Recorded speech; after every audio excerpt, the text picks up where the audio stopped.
İndi uşaqlar, deməli 43-cü sualda deyir ki, verilən ədəd aşağıdakı intervallardan hansına daxildir? Gəlin ilk öncə biz ədədimizi sadələşdirək. Bax, burada biz 12-ni yazarıq ki, 12-ni. Kök altında 4 vur 3. Doğru. 4-dən kök çıxar 2. Yəni biz bunu yazırıq 2 kök altında 3 kimi. Aydındır bu hissə? Evet.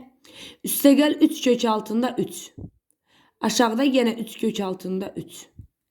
Sonra sürətləri cəmləsək. Uşaqlar, bax 2 kök altında 3, 3 kök altında 3 olacaq 5 kök altında 3. Və aşağıda 3 kök altında 3. Kök altında 3'lər ixtisar getdi. 5 bölünsün 3. 5'in içərisində 3 təxminən 1 tam 3'də 2 olur da. Yəni ümumiyyətcə təxminən deyəndə 1 tam 3'də 2 olur. Yəni biz onu qarşıq ədəd kimi də yazırıq. Biz istəyirik sonsuz dövr onluq kəsir olduğu üçün onluq kəsir şəklində yazmaq olmur. İndi bilirik ki 1 tam 3'də 2 hansı ədədlər arasında yerləşir? Hansı tam ədədlər? 1 və 2 arasında. Yəni 1 aşır 2'yə çatmır.